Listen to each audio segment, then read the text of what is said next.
panel at the end of these 2 days before we get more into the student track tomorrow, kind of a closeout panel. And just wanted to very quickly set up the panel and what our goal originally was and what it is now. The goal originally, the grand scheme, was to take like half a day and to have all of us do a lot of small group work and panels and experts and really put together this incredible list.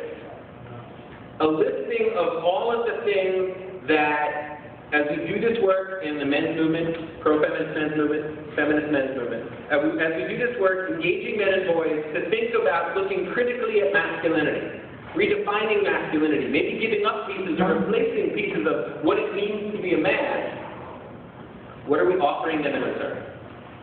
What are the benefits? What do they get out of it? If we're asking you to give up 10%, 50%, 80% of who you are and what to you it means to be a man, what's that being replaced with and what are the benefits of doing so?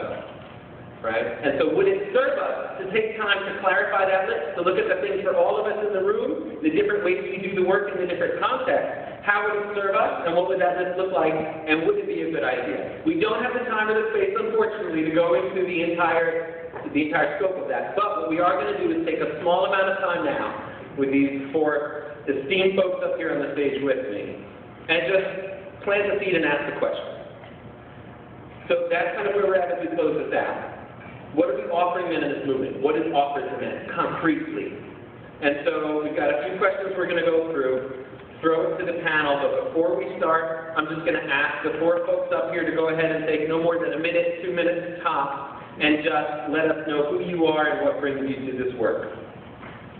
My name is Dr. Rachel Griffin. I'm an assistant professor in the Department of Speech Communication at Southern Illinois University at Carbondale.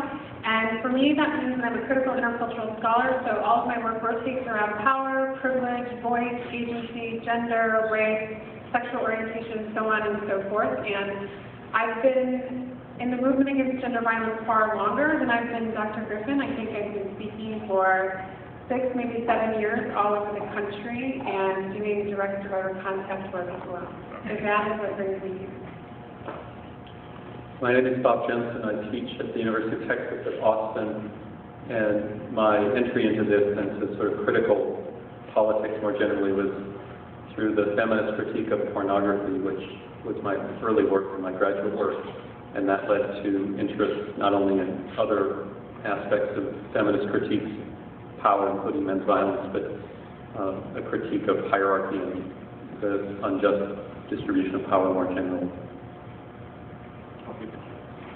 My name is Seth Kirby, and I'm here in Tacoma, Washington. I am the director of OASIS, which is an LGBT youth drop-in center for people 14 to 24, and it's a program of the Pierce County AIDS Foundation. I've done a lot of work as a community organizer as well as in my position at OASIS for over the past decade, and at OASIS we do have a sexual assault prevention program specific to LGBT youth in our community.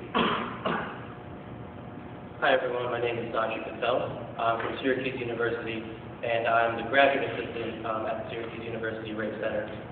Also, I am a faculty advisor for student group at Syracuse University, student men's group, which is called the Men's Issue. And I've actually had the experience of being at Syracuse University for about 6 years now. And I did my undergrad work there, and now I'm in the master's program in social justice education. And I've been able to be with the men's group there for about 6 years now, and through various roles. So I have experience there that I would love to bring some insight from. And also, I'm a faculty member in sociology and women and gender studies course called Intergroup Dialogue at Syracuse University as well. And what we do there is dialogue across difference. So very much at times we think it's the first step in engaging people in conversations around issues around gender is what I'm teaching in. There's also race and ethnicity and class issues and religion and those kind of areas. So that's another place where I can kind of speak from experience. Great, thank you very much. I'm excited personally that we have such a diversity, big D and little d, up on the panel in terms of experience and background. And as we, with each of these conferences and with the men's movement, we can say men's movement for a second, in general, work and struggle to really highlight and make more mainstream intersectionality of identity, of oppression, of privilege, identities, etc., I want to start off really personal with the question that we're dealing with today and ask each of our panelists to really share one or two concrete things, if anything, that doing this work to engage men and boys around redefining, questioning, looking critically at masculinity and hegemonic, traditional, stereotypical masculinity. What, if anything, concretely has it given you, has it offered you, doing this work, either personally or doing this work professionally with men and boys?